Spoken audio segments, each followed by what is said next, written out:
Olá, PCI Concursos, tudo bem com vocês? Dando prosseguimento às nossas aulas de Direito do Trabalho, vamos falar hoje sobre jornada de trabalho. Na verdade, serão várias aulas tratando desse tema, jornada de trabalho, duração do trabalho, limitação da jornada de trabalho, duração, enfim, limitação, regras especiais, intervalos para descanso. Vamos falar, é um ponto da matéria bastante importante, muito vasto, com muitas especificidades que nós temos que tratar com muita calma. Na primeira aula, vamos falar um pouquinho da jornada de trabalho, do que se considera tempo à disposição. Tempo à disposição do empregado, o empregado se mantém à disposição do empregador, como se conta esse tempo de trabalho, enfim, são várias situações.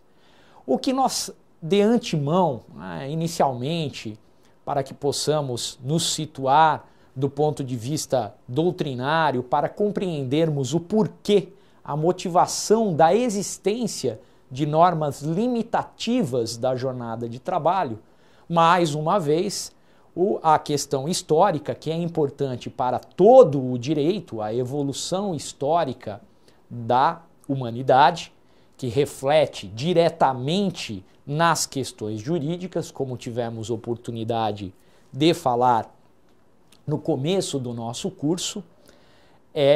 Também aqui o fato histórico é muito importante para essa compreensão. E nós vamos falar, ainda que brevemente, o fato histórico, o principal fato histórico que leva os países a criarem legislação, a criarem leis para regular a jornada de trabalho e limitá-la, é a Revolução Industrial. Revolução Industrial que aconteceu na Europa, mas principalmente na Inglaterra, com muita força, com muita intensidade, em meados do século XVIII. Foi na Inglaterra, com o auge do sistema capitalista de produção em larga escala, que tivemos os abusos do poder patronal, abusos que violavam a dignidade da pessoa humana e que implicaram a necessidade da intervenção estatal por meio do poder legislativo com a edição de leis protetivas dos empregados. E, historicamente, a questão afeta a jornada de trabalho, é uma das que mais trouxe reação por parte das nações, no sentido de limitá-la, de regular, de impedir jornadas excessivas, jornadas extenuantes, jornadas que levavam ao adoecimento dos trabalhadores e ao desenvolvimento de doenças precoces, não é mesmo? Então, na Revolução Industrial, as jornadas de trabalho chegavam facilmente a 16, 18 horas. Não é conversinha, isso é verdade, me permitam usar esse termo, historicamente registrado, inclusive na Inglaterra existem documentos da época em museus ingleses, museu em Londres, que demonstram os abusos cometidos nesta época.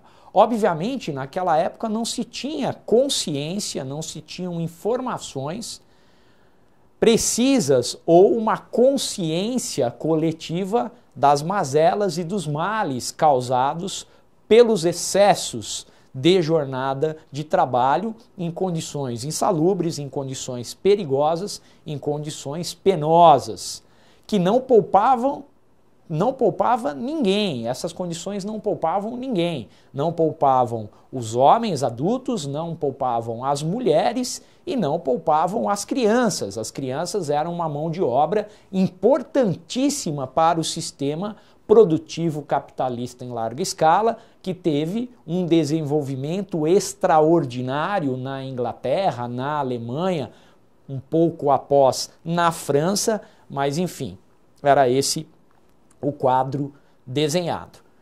Por conta da consciência, da necessidade, despertou-se uma consciência no sentido de criar limitações para a jornada, afastar crianças de locais de trabalho perigosos, insalubres e até mesmo estabelecer uma idade mínima para o trabalho, cuidar das especificidades, das peculiaridades que envolvem a condição psicofísica, biológica, metabólica das mulheres.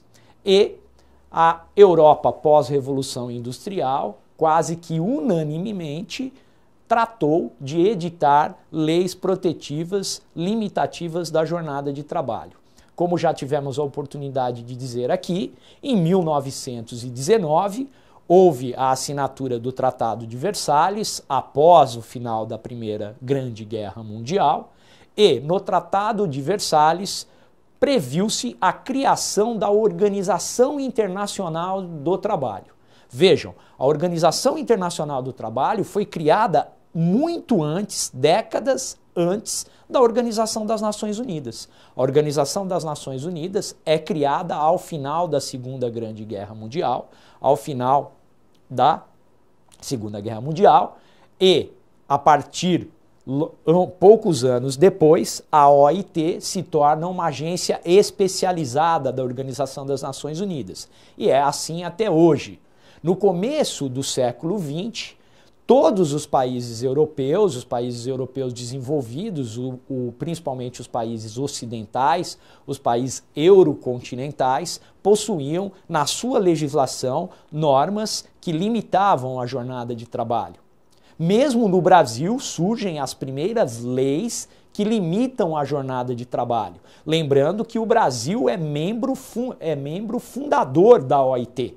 Desde o início da OIT, o Brasil participa como Estado-membro em caráter permanente. A OIT hoje é uma das agências especializadas que possui o maior número de Estados-membros adeptos e que ratificaram a sua Constituição de 1919, sendo que em 1944, no instrumento internacional, no documento internacional, tratado chamado Declaração de Filadélfia, houve a ratificação, houve a corroboração dos principais eixos, dos principais princípios objetivos da Organização Internacional do Trabalho.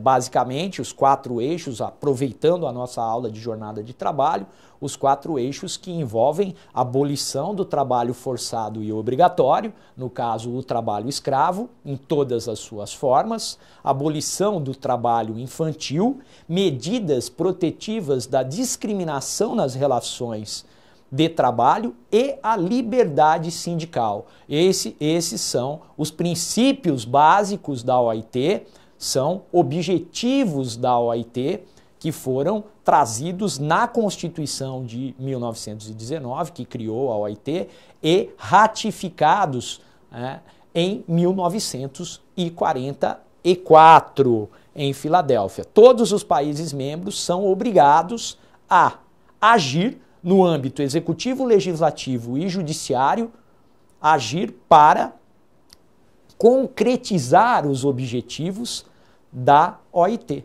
independentemente da ratificação de convenções internacionais, de convenções específicas da Organização Internacional do Trabalho. Isso é muito importante. Mas voltemos para a nossa preocupação, que é a jornada de trabalho. O desenvolvimento da legislação no decorrer das décadas, houve todo um movimento legislativo para cada vez mais limitar as jornadas de trabalho, a jornada de trabalho, e lembremos, isso é muito importante que nós tenhamos essa consciência. As normas de jornada de trabalho são normas de saúde e segurança trabalhista. Embora a reforma trabalhista, que entrará em vigor no dia 11 de novembro, diga com todas as letras o contrário. Quando na reforma trabalhista, lá no capítulo que trata do negociado sobre o legislado, a prevalência do negociado sobre o legislado, nós vamos estudar isso oportunamente, a gente vai falar um pouquinho aqui no nosso curso, pelo menos do básico envolvendo o direito coletivo do trabalho. Nós já estamos, há muito tempo falando sobre essa questão, falamos da flexibilização, da desregulamentação. Em todas as aulas eu trago esta reflexão, que já é o quadro posto pela reforma trabalhista. Mas a reforma trabalhista, ela traz um dispositivo em que ela diz que jornada de trabalho, as normas de jornada de trabalho não são de saúde e segurança trabalhista. Sabe por que ela faz isso? Ela faz isso porque ela libera de forma ampla, para não dizer irrestrita, acordos coletivos e convenções que cuidem da jornada de trabalho da forma que melhor aprouver aos interesses dos sindicatos profissional e econômico, do sindicato profissional, no caso o sindicato dos trabalhadores, e das empresas. A negociação direta, a autonomia coletiva da vontade. Se entendermos que as normas afetas à jornada são de saúde e segurança trabalhista, elas visam proteger a saúde e a segurança do trabalhador, nós chegaremos à conclusão que se tratam de normas cogentes, de caráter indisponível, absolutamente indisponível, infensas, ou melhor dizendo, infensas usando um sinônimo, que não podem ser flexibilizadas em hipótese alguma. E a reforma, embora ela respeite a jornada mensal base de 220 horas, ela permite que, por acordo coletivo e até mesmo acordos individuais, seja implementada jornadas diferenciadas daquela que é a jornada normal. Qual é a jornada normal? 8 horas diárias e 44 horas semanais, o que equivale a 220 horas mensais. Mas existem várias outras jornadas diferenciadas que não se enquadram neste critério. Exemplo, a jornada 12 por 36. E a reforma permite que o trabalhador individualmente, veja, sem a presença do sindicato, sem instrumento negocial coletivo, acordo individual, contrato individual de trabalho, se sujeite à jornada de 12 por 36, 12 horas de trabalho por 36 horas de descanso. Nós vamos falar um pouco com mais calma sobre essa jornada. E tem todas as outras escalas de trabalho, jornadas diferenciadas, que violam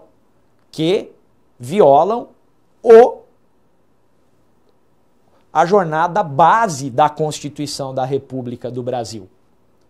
Então, já há, por parte dos juízes, antes dos juízes, operadores do direito, não só os juízes do trabalho, procuradores do trabalho, advogados trabalhistas que advogam para reclamantes, para empregados, para trabalhadores, existe já toda uma argumentação dizendo que essas jornadas diferenciadas só poderão ser implementadas em hipóteses excepcionais, com justificativa, e mais, não poderão ser objeto de acordo individual do trabalho, só poderão ser previstas em acordos e convenções coletivas de trabalho. Tá ok, pessoal? Então, é uma questão introdutória que se põe para que possamos compreender o que nos espera logo mais. Mas vamos estudar o que temos. Eu chamo vocês para o quadro. Sempre buscamos o fundamento legal constitucional, artigo 7º, inciso 13 da Constituição. Importantíssimo. Ok, pessoal? são direitos dos trabalhadores urbanos e rurais, além de outros, né? Já falamos muito sobre isso, além de outros que visem a melhoria de sua condição social. Pois bem, duração do trabalho normal não superior a 8 horas diárias e 44 semanais. Facultada a compensação de horários e a redução da jornada, mediante acordo ou convenção coletiva de trabalho. Vejam, antes mesmo da reforma, qual é o quadro jurisprudencial que nós temos no Brasil hoje? O quadro jurisprudencial trabalhista, acerca da interpretação e da aplicação do alcance do inciso 13 do artigo 7º da Constituição Federal. Vejam, a própria jurisprudência do Tribunal Superior do Trabalho, dos Tribunais Regionais do Trabalho, notadamente a do TST, flexibilizou, admite jornadas diferenciadas que impliquem até mesmo o aumento da carga horária se houver acordo ou convenção coletiva de trabalho. Existe uma frase, não só em direito, mas na vida, né, pessoal, que é aquela velha história. Se nós abrirmos a fresta da nossa porta, se nós permitirmos que haja flexibilização de uma determinada condição, se eu abro a fresta da minha porta para um ladrão, eu poderei ter essa porta derrubada, arrancada. É aquela velha história. Pelo caminho passa uma formiga, daqui a pouco passam 2, passam 3, passa um rato, passa um gato, passa um cachorro e, por fim, passa uma boiada. Eu digo isso porque é exatamente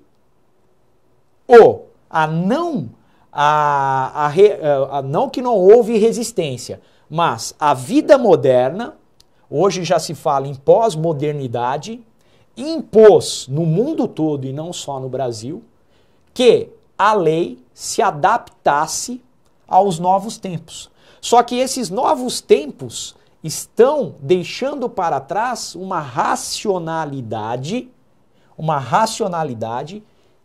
que tem bases científicas muito sólidas e muito firmes. Professor, está confuso. Não, não está confuso, é o que eu disse.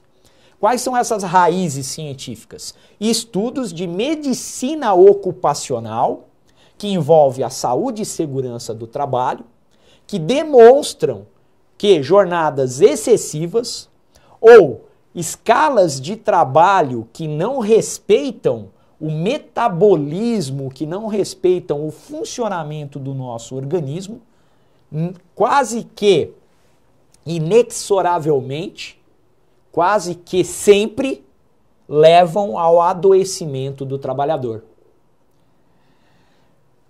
No século XVII, o médico italiano Bernardino Ramazzini se notabilizou por estudos, os primeiros estudos sistemáticos acerca dos males, das doenças causadas pelo trabalho em condições que naquela época eram absolutamente degradantes, penosas e perigosas.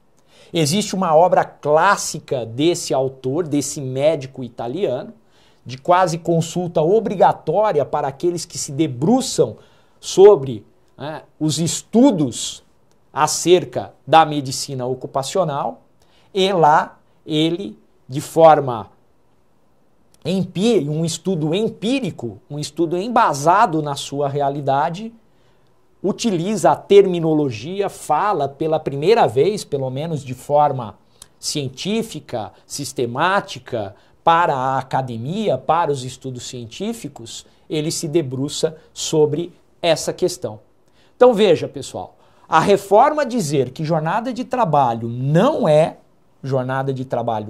encerra a norma de saúde e segurança é uma falácia, é uma mentira, é algo que não se sustenta. Por quê? Porque o direito não pode não tem condição de contrariar as ciências naturais. O direito é uma ciência social. Não se pode contrariar os postulados matemáticos, os postulados médicos. E é isso que a reforma faz. Então, escrever isso é a mesma coisa que não existir. Mas, professor, a norma existe, mas ela não tem aplicabilidade. Ela não tem eficácia. Os três planos, existência, validade e eficácia. Se eu entender que ela é válida, eu não tenho como entender que ela é eficaz, porque ela desafia uma lei da medicina. É como se desafiasse uma lei matemática, da física. Então, não se sustenta. Ok, pessoal? Trouxe aqui também já para falarmos do inciso 14, que fala dos turnos ininterruptos de revezamento. Esses turnos ininterruptos de revezamento deverão ser de 6 horas, salvo negociação coletiva. E aqui a negociação coletiva só poderá ampliar os turnos de 6 para 8 horas. Por quê, pessoal? Porque o dia tem 24 horas. Dia igual a 24 horas.